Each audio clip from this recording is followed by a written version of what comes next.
شادی کے 1 سال بعد ہی میں بیوہ ہو گئی۔ میں یتیم تھی، اس لیے سسرال میں ہی عدت پوری کرنے لگی۔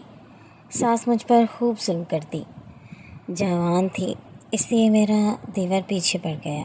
ایک رات طوفانی بارش میں بخار سے تڑپ رہی تھی۔ دوا پیتے ہی میں گہری نیند سو گئی۔ کیا جانتی تھی کہ اس دن مجھ پر قیامت ٹوٹ پڑے گی، کیونکہ وہ دوا نہیں بلکہ زندگی اس قدر مشکل ہو جائے گی، یہ تو میں نے سوچا بھی نہیں تھا۔ عدیل شادی کے محض 1 سال بعد ہی مجھے چھوڑ کر چلے جائیں گے۔ جب مجھ پر یہ قیامت ٹوٹی، میں گھر کا کام کاج کر رہی تھی، جب آفس آتے ہوئے اچانک عدیل کا ایکسیڈنٹ ہوا اور ہسپتال پہنچنے سے پہلے ہی وہ دم توڑ گئے تھے۔ میری تو دنیا ہی لٹ گئی تھی۔ بڑی مشکل سے تو بھائی بھابھی نے شادی کی تھی، ورنہ بھابھی کا کوئی ارادہ نہیں تھا کہ وہ میری شادی کرتی۔ انہیں مفت کی نوکرانی جو ملی ہوئی تھی میری صورت میں۔ ایسے میں جب میری شادی ہوئی تو عدیل جیسے شوہر کو پا کر جیسے میری زندگی مکمل ہو گئی۔ سسرال میں مجھے کوئی پریشانی نہیں تھی۔ ہاں، ساس تھی جو جھگڑالو اور خوب چلاک عورت تھی، لیکن ایسے ہی میری بھابھی تھی، میں نے انہیں بھی جھیلا ہوا تھا، اس لیے ساس کو برداشت کرنا میرے لیے کچھ زیادہ مشکل نہیں تھا۔ پھر میرا ایک دیور تھا جس کی وجہ سے مجھے پریشانی یہ تھی کہ وہ مجھ پر بری نظر رکھتا تھا۔ شاید کالج میں برے لڑکوں کے ساتھ اٹھنا بیٹھنا تھا، اسی لیے اسے تمیز نہیں تھی کہ میں اس کی بڑی بھابھی ہوں۔ میں اس سے دور رہنا ہی پسند کرتی تھی، لیکن عدیل نے میری زندگی کی ساری کمیوں کو پورا کر دیا تھا۔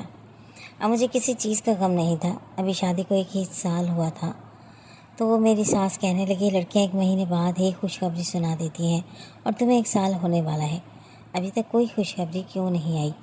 اب میں انہیں کیا بتاتی کہ خدا کی طرف سے دیر ہے؟ کیا جانتی تھی کہ اس میں بھی خدا کی کوئی مصلحت ہے؟ جب اچانک ایک روز ایکسیڈنٹ میں عدیل کا انتقال ہو گیا، میری ساس کا تو رو رو کر برا حال تھا، جبکہ میری تو دنیا ہی لٹ گئی تھی۔ اب میں کہاں جاتی؟ بھائی بھابھی تو یہ شہر چھوڑ کر دوسرے شہر چلے گئے تھے، وہ مجھے کبھی بھی اپنے پاس رکھنے کو تیار نہ ہوتے۔ پھر میری ساس کہنے لگی، عدت تک یہیں رکو، اس کے بعد میں تمہیں مزید برداشت نہیں کروں گی، کیونکہ تم نے میرے جوان بیٹے کو کھا لیا۔ ان کی یہ بات میرے دل کو چھلنی کر دی۔ پھر میں اپنی عدت گزارنے لگی، لیکن ایسے میں میرا دیور جو پہلے ہی مجھ پر خلق نگار رکھتا تھا، اسے مزید موقع لگ گیا۔ وہ بہانے سے میرے قریب آنے جانے لگا۔ میں اپنی عزت سنبھال کر تھک گئی تھی۔ ہر وقت سفید جوڑے میں دن بھر کام کا کاج نپٹاتی، وہ رات کو اپنے کمرے میں بند ہو جاتی۔ وہ ذرا سا بھی کھٹکا ہوتا تو میرا دل اچھل کر حلق میں آ جاتا، کہیں وہ اپنے ناپاک ارادوں میں کامیاب نہ ہو جائے۔ یہی سوچ کر میں شدید دہشت زدہ تھی، بس جلدی سے میری عدت ختم ہو جائے، میں پھر کسی شیلٹر ہوم میں پناہ لے لوں گی، یہ سوچ کر میں اپنے آپ کو مطمئن کر چکی تھی۔ لیکن ایک رات جب میں بخار میں تڑپ رہی تھی، اس دن ٹھنڈ زیادہ تھی اور میں نے کپڑے دھوئے تھے، اس لیے پوری رات میں بخار میں تڑپتے رہی۔ میرے کراہنے کی آواز شاید عدیل کے نبیل نے سن لی تھی، تبھی وہ دروازہ کھٹکھٹا کر کہنے لگا، بھابھی میں جانتا ہوں کہ آپ کو بخار ہے، میں آپ کے لیے دوا لے کر آیا ہوں۔ مجھے اس سے ہمدردی کی کوئی امید نہیں تھی، اس لیے میں نے اسے کہہ دیا، چلے جاؤ یہاں سے، مجھے تمہاری دوا کی ضرورت نہیں۔ تو کہنے لگا، اگر ایسے ہی بخار میں تڑپتی رہیں تو بھائی کے پاس چلی جاؤ گی، یہ دوا اٹھا لینا۔ وہ دروازے کے پاس دوا رکھ کر چلا گیا تھا۔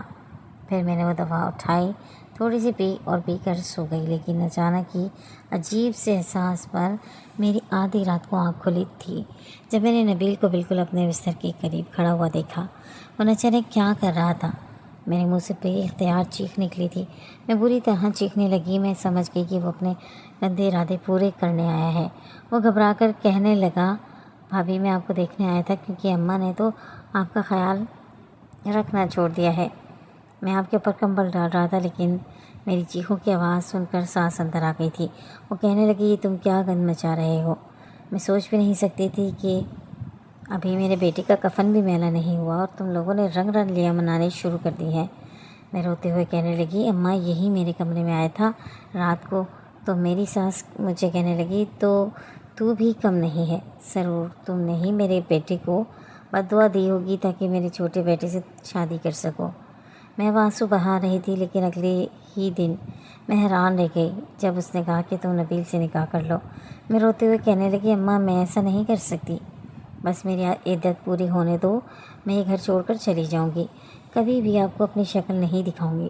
تو وہ کہنے لگی پہلے تو میں بھی یہی سوچتی تھی کہ تجھے گھر سے نکال دوں گی، لیکن میرے بڑے بیٹے کی موت کے بعد چھوٹا بیٹا اب سدھرنے لگا ہے۔ میں جانتی ہوں کہ وہ بہت بگڑا ہوا ہے اور تو ایک نیک بچی ہے۔ میں نے رات کو جو تجھ پر الزام لگایا میں اس پر شرمندہ ہوں، لیکن میرا نبیل آوارہ دوستوں میں رہ کر بہت بگڑ گیا ہے، لیکن اب وہ بھائی کی موت کے بعد کافی سنجیدہ ہو گیا ہے اور کام بھی کرنے لگا ہے۔ اگر تجھ جیسی نیک لڑکی اس کی زندگی میں شامل ہو گئی تو شاید وہ مکمل طور پر بدل جائے۔ اور میں خاموش تھی۔ پھر اگلے جمعے کو میری عدت ختم ہوئی تو خاموشی سے میرا نکاح دل کے چھوٹے بھائی نبیل سے ہو گیا۔ حالانکہ میں دل سے اس بات پر راضی نہیں تھی، لیکن پھر خیال آیا کہاں در در بھٹکتی پھروں گی۔ اگر سر چھپانے کو یہ ٹھکانہ ملا ہے تو یہیں پر اپنی زندگی گزار دیتی ہوں۔ لیکن حیرت اس بات پر ہوئی کہ اب نبیل بھی کافی حد تک سدھر گیا تھا۔ وہ اس بات پر شرمندہ رہتا کہ میں نے آپ پر کبھی غلط نگاہ رکھی، لیکن اس رات میرا ایسا کوئی ارادہ نہیں تھا۔ آپ بخار کی شدت سے تڑپ رہی تھی اور میں آپ کے اوپر کمبل ڈالنے آیا تھا۔ اس کی معافی کو میں نے قبول کر لیا تھا، نہ چاہتے ہوئے بھی میں نے اسے اپنا شوہر تسلیم کر لیا تھا۔ آخر کو عورت مجبور ہو کر حالات سے سمجھوتا کر ہی لیتی ہے۔